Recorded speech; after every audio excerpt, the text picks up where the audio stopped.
Grande Luiz, muito boa noite para vocês. Está no ar o Troca de Passes desta sexta-feira, depois do jogo da Seleção Brasileira. Vitória magra por 1-0 contra o Equador no Couto Pereira, em Curitiba. Vamos falar muito sobre a exibição da Seleção Brasileira, que deixou bastante a desejar nesta sexta, né? Agora o próximo jogo na terça-feira contra o Paraguai, no Defensores del Chaco, em Assunção. Estou aqui com o Carlos Eduardo Mansur, com o Alex, e vamos começar a falar sobre essa exibição.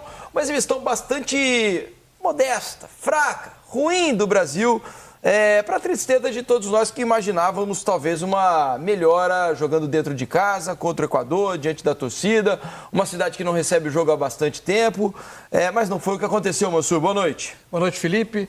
Boa noite, Alex, todo mundo que assiste o Troca. Começamos discordando. Ah, é? É. Eu acho que o Brasil fez um bom primeiro tempo. Se você olha para o primeiro tempo da seleção, pelo menos ela não resultou numa quantidade de chances muito grandes, mas para mim você via ali, é verdade que não era a ideia original, porque a ideia original em tese era o Pedro começar como centroavante e se partiu para a ideia de novo com o Rodrigo como falso 9, que foi um desdobramento do que aconteceu na Copa América. Para mim eu olhava para ali, para aquele primeiro tempo e via muitos sinais de evolução em relação ao que foi o time da Copa América. Dentro dessa ideia, para mim tinha uma semente de uma forma de jogar que podia resultar em bastante evolução. Acho que o André melhorou a saída de bola do Brasil, o Danilo ao lado dos dois zagueiros, com o André mais Bruno Guimarães à frente, deu um pouco mais de estabilidade nessa saída.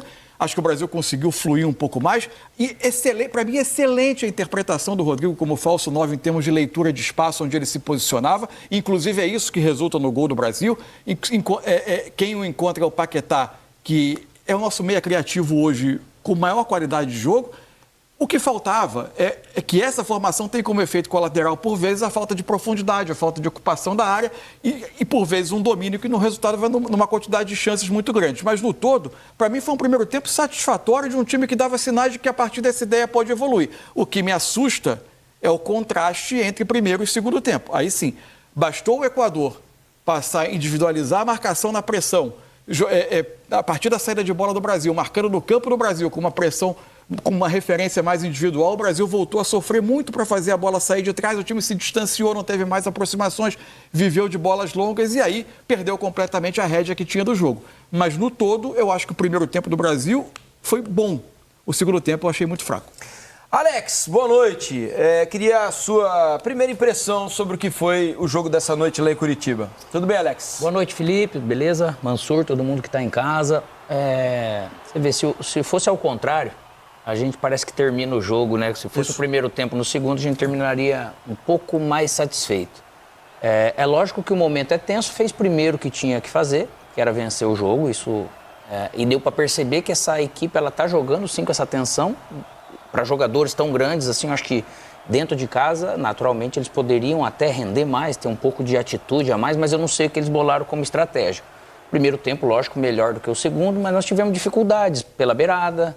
Nós tivemos essa dificuldade, assim, você pega quantas vezes o Arana, ele acabou passando e não recebeu a bola, né? Várias vezes, né? Por dentro. Mas passou, em momentos... às vezes para fazer um movimento, mas até em momentos que levava nada a lugar nenhum, né? Até em momentos errados, né? Lógico que a flutuação do Rodrigo, que é super inteligente, a hora que ele recebeu uma bola num lugar certo, onde tem que estar, por isso quem joga ali... É mais lúcido ali do time na frente, né? Quem joga muito nessa função tem que saber ter paciência, para que muitas vezes você não vai estar participando do jogo, mas eu vou estar olhando essa questão de aonde eu posso receber a bola. O Vini bem marcado, assim, de novo, né? Acabou produzindo pouco por tudo que ele tem de condição, eu acredito, mas o Arana, muitas vezes, ele ia... se o Vini está com a bola, eu não preciso fazer uma ultrapassagem por dentro ou por fora, eu tenho que chegar num ponto onde eu atraio algum tipo dessa marcação pro Vini, que não o ajuda no caso, né, cara? Porque eles triplicavam a marcação no Vini. O Arana passava para ir lá de profundidade, esse meia ou esse atacante aqui da frente do Equador, ele vinha, dobrava e o Vini não tinha para onde ir. Se ele vai pro fundo, tá o Arana. Se ele vem por dentro, tá dobrada a marcação. Então, são ajustes, eu acho que pode ajudá-los, e esse ajuste ele fez trocando até o Paquetá de lado com o que ele fez o André e os dois, né? Só que em algum momento poderia fazer esse tipo de variação, de ter 2 e 1, para poder, às vezes, confundir um pouco essa maneira de marcar, porque teve lá a linha de 5, essa linha de 4 por aqui. Em muitos momentos, o Brasil ele ficou, parece que um pouco entregue nesse sentido. dificultando realmente para a seleção. E o segundo tempo, cara, eu achei que a seleção em casa ela pode pressionar mais, né, cara? São jogadores grandes, têm condição, têm saúde. Fez isso no primeiro tempo, por que não fazer no segundo e tentar buscar um gol dessa maneira, que poderia ter feito um segundo tempo, de repente, até do mesmo nível do que o primeiro, com mais possibilidade, porque o Equador teria que, às vezes, sair para o jogo. Mas, assim, também, individualmente, é natural de um momento, é tenso, mas a gente precisa melhorar para que essa individualidade, nesse sentido, ele surta efeito. Mas, do lado defensivo, se for ver, né? Lógico que o Equador teve uma chance ali que o Alisson acabou pegando, ou duas, né? Acaba sendo meio que normal. E em algum momento aconteceu, até mais no segundo tempo, desse meio campo, a hora que ele ameaçava sair, por causa de não pressionar bem o homem da bola, a defesa ficava e aí esse atacante acabou recebendo uma bola ou outra aqui sem mesmo levar perigo, mas são ajustes que vai ser preciso fazer para a gente, de repente, ter essa condição de vencer jogos, sendo superior a alguns adversários, para a gente não passar esse desespero de chegar lá na frente precisando de um pouco mais de ponto. O que eu tenho a impressão de que parece bastante claro assim, é quanto o Brasil tem dificuldade, e eu acho que é a tendência, né? O Brasil raramente é um time que vai ser atacado, pressionado no campo defensivo. É o Brasil quem toma as rédeas do jogo contra quase todos os adversários, né? Os adversários costumam se fechar mais contra o Brasil, e o Brasil, quando tem essa parede pela frente, tem muita dificuldade. Foi o oposto do jogo de hoje. Você achou que o Equador ficou com a bola no primeiro tempo? Não ficou com a bola. Então, é isso que eu tô falando. O Brasil toca a bola. Você disse que eles não vão pressionar o Brasil. Não, o Brasil lá atrás segundo tempo, quando o Brasil, o segundo tempo, sim, por uma circunstância. O segundo tempo, quando o Brasil foi pressionado na sua saída de bola, teve muita dificuldade de sair. Ali, para mim, apareceram as dificuldades do Brasil. No primeiro tempo, quando o jogo ficou a bola com o Brasil... Isso, mas é porque o Brasil conseguiu fazer o gol. Depois que fez o gol, sim, o jogo muda de figura. Mas quando tá 0-0, ninguém pressiona o Brasil lá e o Brasil sendo atacado o tempo todo para jogar no contra-ataque. Para mim, o Brasil desempenhou melhor enfrentando uma defesa posicionada atrás, ele tentando criar os espaços para construir, a partir de mobilidade, de aproximações. E, repito, não surgiram tantas oportunidades de gol, mas surgiram movimentos que geraram boas situações, que eventualmente um erro técnico de passe. Acho que o Brasil precisa melhorar um pouco as opções de profundidade, de ataque à área, para que você tenha, a partir desse controle, um pouco mais de oportunidade. Mas, para mim, o Brasil teve um jogo muito mais controlado, com rédea e criando mostrando uma ideia que me parece a semente de algo em cima do que o Brasil pode evoluir, do que no segundo tempo. Me assustou o segundo tempo quando o Brasil foi pressionado pelo Equador na sua saída de bola e que ele teve muita dificuldade de sair de trás. Exatamente. Pressionado, quando o Brasil é pressionado na saída, não consegue sair. Isso. Deixa eu trazer aqui a presença dos nossos companheiros que fizeram a transmissão lá direto de Curitiba. Lédio Carmona, o Intrépido, Paulo Nunes e Luiz Carlos Júnior. Todos eles passando frio lá em Curitiba e agora vão chegar no quente troca de passe. Tudo bem, Luiz? Boa noite, bem-vindo ao Troca. Uma atuação decepcionante da seleção brasileira, pelo menos para mim. Mansu gostou mais do primeiro tempo, eu achei o primeiro tempo razoável. Queria ouvi-los, meus amigos. Boa noite. Boa noite, Felipe. Concordo com você. Primeiro tempo eu também achei razoável. Quanto a fria Curitiba, eu gosto de frio. Agora, o Lédio citou que o primeiro tempo foi morno e ele estava coberto de razão. Eu esperei que fosse dar uma esquentada no segundo. Esfriou, né, Lédio? Tem uma frente fria, uma alta polar chegando. Acho que contaminou o gramado, né? Boa noite, amigos. Enfim, eu estava ouvindo aí a conversa de vocês, os comentários.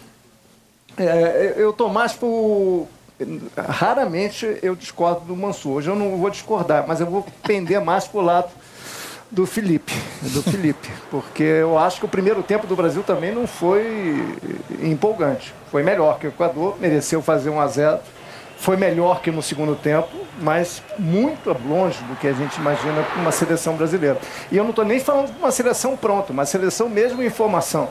Eu acho que quando você joga contra uma seleção que é competitiva, eu não esperava em nenhum momento que o Brasil fosse dar um show de bola, fosse golear o Equador. É um jogo difícil, é um jogo competitivo. O Equador tem uma seleção que é muito forte fisicamente, que tem questões ofensivas difíceis de serem resolvidas, mas que dá trabalho ao adversário, principalmente em termos de sistema de marcação, faz muita falta, catimba. Não é fácil ganhar do Equador. Jogar contra o Equador e ganhar do Equador. Mas eu esperava que o Brasil fosse jogar mais, performar mais, como dizem os modernos, né? Porque você tem 35 mil pessoas em Curitiba, no estádio, a torcida a fim de colaborar, de ver o Brasil jogar bem, e a seleção brasileira pode jogar melhor. tem time para jogar melhor. Por isso que você fica frustrado. Se fosse um time ruim, você não reclamava. É o que esse time pode entregar. Há algum tempo que não está entregando. Por quê? Mas, enfim, eu acho que são os mecanismos. Eu acho que o Brasil tem pouca ultrapassagem pelos lados. Por exemplo, o Arana é um jogador que eu insisto. Ele nem está na melhor fase no Atlético, mas ele pode agredir muito mais. O Arana da seleção é muito diferente do Arana do Atlético. O lado direito passa pouco. O Vinícius Júnior hoje não fez um bom jogo. A individualidade resolve, mas hoje ele não fez um bom jogo. Na minha opinião, quem foi o melhor atacante do Brasil? Luiz Henrique, saiu do jogo. O André estava bem no jogo, acabou tendo que sair. Enfim, eu acho que foi mais um jogo morno e me remete ao que disse ontem o Bruno Guimarães, que é exatamente o que eu imaginava que não acontecesse hoje. O Bruno Guimarães falou numa coletiva ontem, amigos. O importante agora é vencer, não é jogar bem. Eu acho que não. Eu acho que o importante hoje era vencer e jogar bem. E quando o Brasil vence assim, você não traz o torcedor, você não mexe com a emoção do torcedor. E isso é importante. O Brasil precisa trazer de novo o torcedor junto com ele. Quando o torcedor vem aqui hoje, vê um jogo fraco desse, apático, morno, ele desanima. Aí você fica nesse eterno vai e vem. O torcedor acredita, vai, lota, chama e não acontece. Ganhou, mas fica aquela sensação de famoso venceu, mas não convenceu. Vimos mais uma partida do Brasil na Copa América dos Estados Unidos. Agora com o campo, como diz a FIFA. Paulo Nunes. Boa noite aí aos amigos, né, da mesa. Eu tô com o Lédio, né, em muitas coisas, mas eu vou valorizar os três pontos, porque começa por aí, né, nessa questão de você jogar contra uma seleção que defensivamente é uma seleção muito forte. Era a segunda melhor defesa da competição. São com jogadores experientes, jogadores que sabem movimentos, né, defender em movimentos com a capacidade de organização.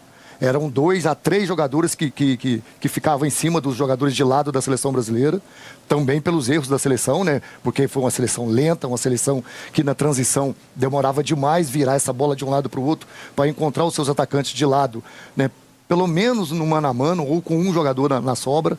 Então essas foram as dificuldades. Eu acho que esses 3 pontos pode dar uma consistência, uma confiança melhor para a seleção.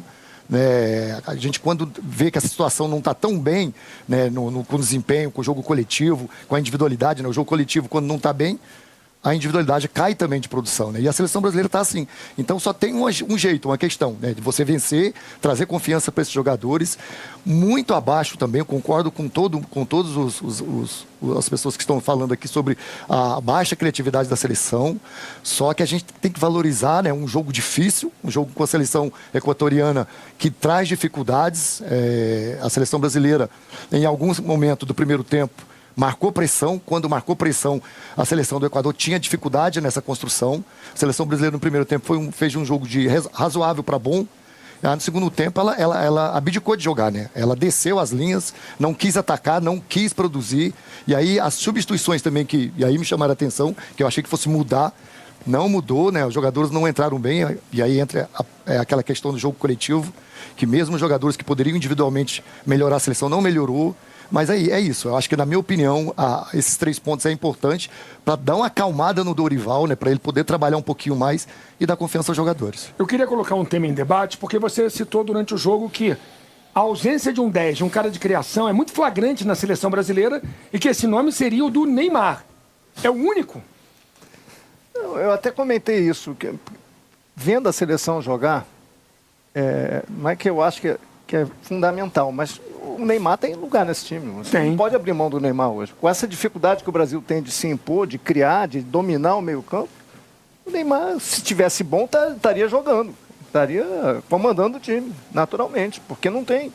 Ninguém consegue assumir esse papel. O Paquetá é o único? Seria isso? Eu acho que não é. Acho que a gente tem um jogador no Brasil, Quem? Matheus Pereira. Eu acho que é um jogador... Se a gente não tem essa característica de alguns jogadores, a gente tem que testar, gente. Se a gente for ficar sempre respondendo da mesma maneira, ou é o Paquetá jogando na frente, ou é o Rodrigo, são jogadores que ficam desconfortáveis nessa posição, apesar do Paquetá ter achado o passe, né, pro gol do Rodrigo ali entre linhas, mas foi muito pouco. Aí entra essa criatividade, entra uma organização melhor, entra você estar confortável para fazer esses movimentos, e alguns jogadores não ficam confortáveis em alguns movimentos. Isso atrapalha muito, isso traz o jogo moroso, deixa o jogo mais lento, né, e facilita para uma equipe que marca muito bem como a seleção equatoriana. Eu acho que o Brasil tem muitos bons atacantes, é uma pena perder o Pedro por tanto tempo.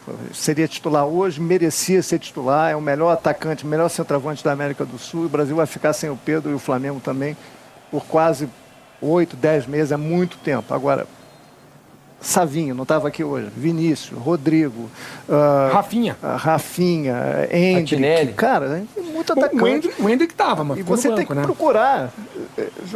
Eles precisam ser alimentados. O meio-campo precisa participar mais do jogo. E outra coisa que eu não me conformo, acho que os laterais do Brasil participam muito bem. Mudou a concepção de lateral. Lateral tem que guardar espaço, tem que guardar posição, tem que fechar setor. Cara, mas a gente tem uma característica, precisa ter lateral. A gente, historicamente, tem laterais decisivos. Se você não tem criatividade no meio-campo, pelo menos você tem que ter criação pelas laterais. E finalizadores. Por que o Brasil ganhou o jogo? Porque finalizou uma bola de fora da área. E a bola teve um desvio e entrou dentro do gol. Uma finalização. Se não ia ser aquele 0-0 moroso, né? Fechado, você tem que ter jogador com coragem para bater de fora da área, gente. Isso é óbvio. Eu não estou inventando aqui a vacina de nada. Estou dando o óbvio, estou falando o óbvio. Uma tremenda obviedade. Está fechado, bate de fora, faz ultrapassagem pelo lado, marca a saída de bola. Cara, isso aqui, qualquer pardal fala isso. Mas a questão... tem que fazer, né?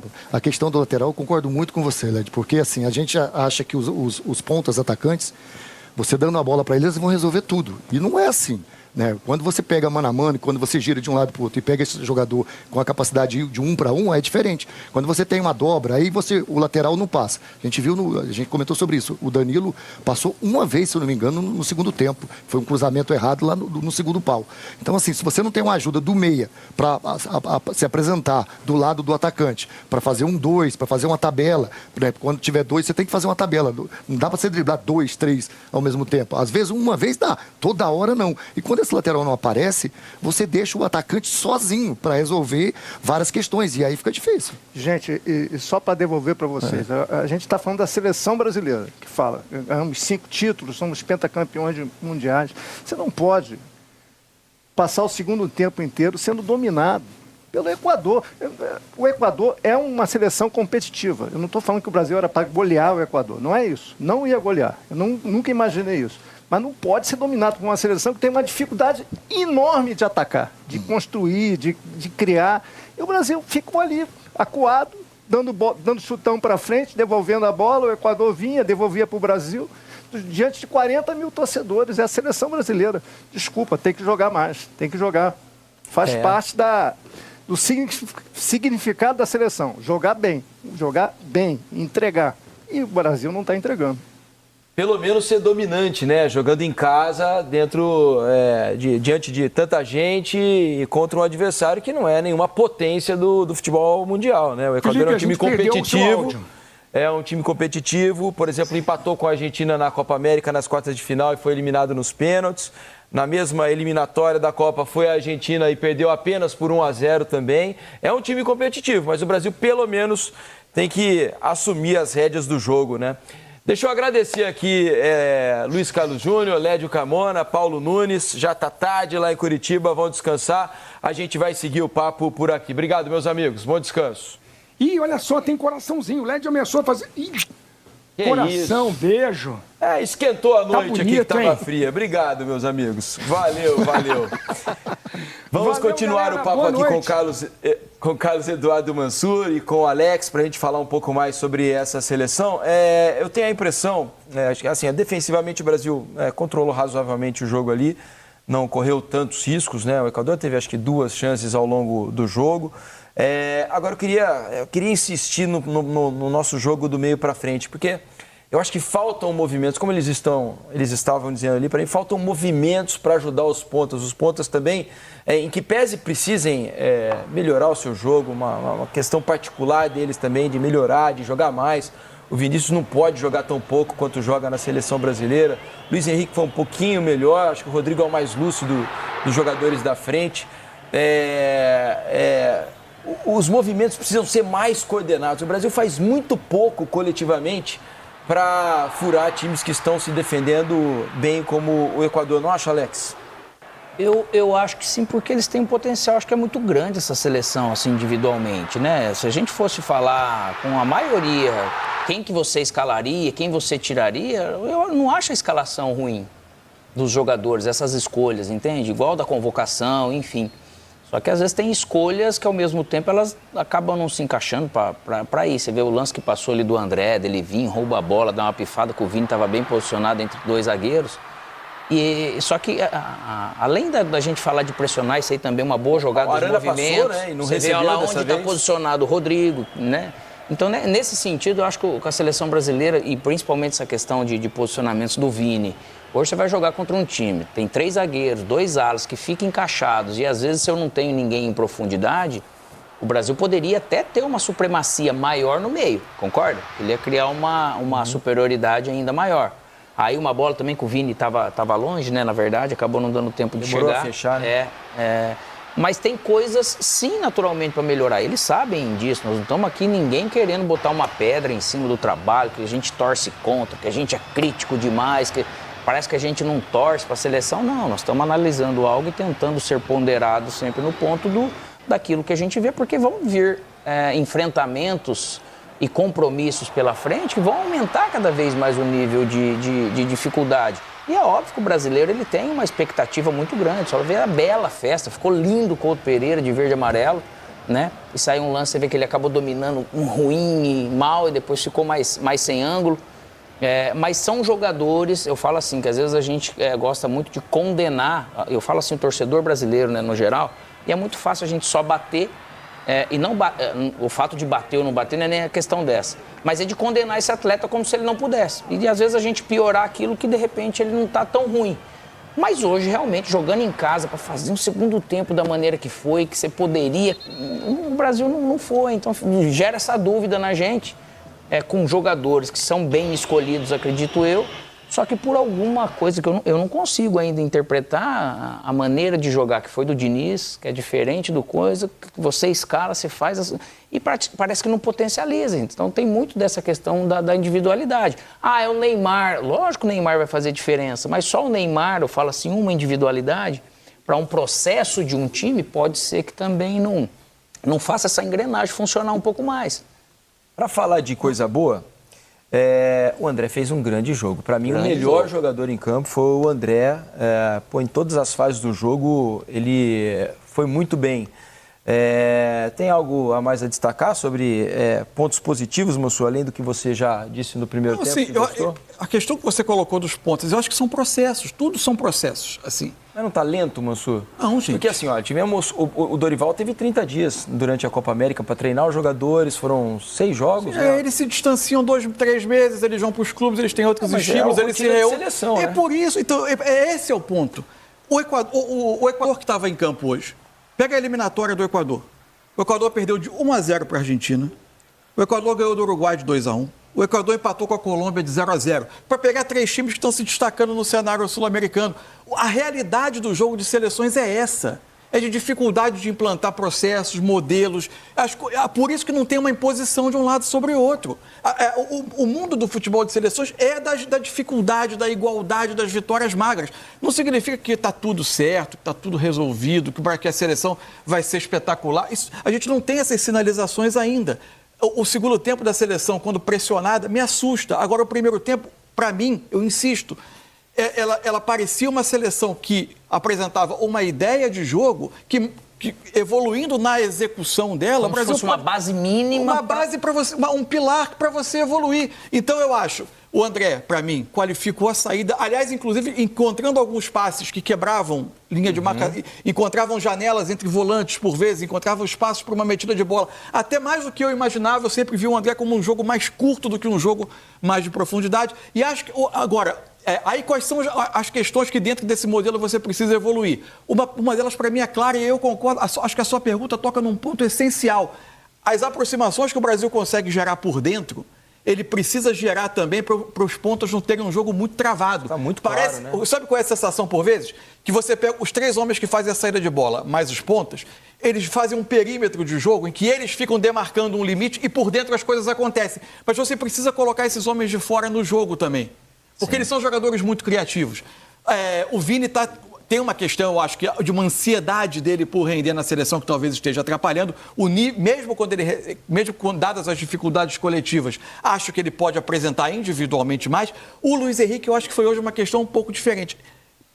Eu me lembro de poucos momentos do jogo em que o Luiz Henrique pegou a bola partindo para o marcador. Nada. Eu vi ele muito de costas. Ele levou para o fundo, né? Aquele cruze que o Vini Muitas chega vezes ele atrasado. mal posicionado Ele de e costas, entrega a marcação. Travando a bola, precisando girar, então não foi... E enfrentou hoje um nível... E aí é outra questão do futebol de seleções. Ele enfrentou 2 marcadores de altíssimo nível. Sim. Né? De altíssimo que nível. dificultou Estupiñán, realmente Brighton pra e ele fazer um Capé jogo do melhor. Leverkusen. Então você está diante de um nível de... É por isso que a gente sempre... E não estou dizendo aqui de novo que o Luiz Henrique não serve para a seleção brasileira, ao contrário. E ele em específico é a primeira convocação. Mas é por isso que a gente sempre fala. Quando vai comparar jogador que está se destacando fora e jogador que está se destacando no Brasil, o nível do enfrentamento é diferente. outro, claramente. Ele é diferente. Então, eu acho que tudo são processos. Não vai surgir uma seleção que vai florescer um futebol fantástico e solto tão rapidamente, porque não é assim no mundo de seleções. Não é assim. Você vai contar nos dedos. Pega hoje mesmo, assim, o que foi o que tem sido os jogos das seleções europeias. A Espanha não conseguiu furar, a Espanha campeã da Euro, poucas semanas depois da Euro, não conseguiu furar o bloqueio da Sérvia. A França, maior produtora de talentos, continua com a sua dificuldade coletiva, perdeu para uma Itália, que é uma Itália que vai fazendo altos e baixos ao longo do processo. É essa a realidade do futebol de seleções. Então, é que é natural, eu entendo assim, a gente olha a seleção brasileira, a gente está sempre naquela expectativa de que precisa surgir um futebol que nos remeta às nossas melhores memórias afetivas. Mas não é simples de acontecer. Claro que não, nem é essa, né? Eu nem sou saudosista a ponto de, nossa, temos que atropelar todos os ativistas. Você sabe o quanto eu digo aqui que o futebol de seleções é equilibrado e os detalhes fazem muitas vezes um time passar ou não numa fase decisiva de Copa do Mundo. É que eu acho que o Brasil precisa produzir mais, nem é questão de golear, nada. Criar mais oportunidades, ser um pouco mais incisivo no ataque, nosso meio-campo, as coisas não andam, né? Eu acho que, por exemplo, o Bruno Guimarães também está tendo muita dificuldade. Esse jogo, ele não foi bem hoje.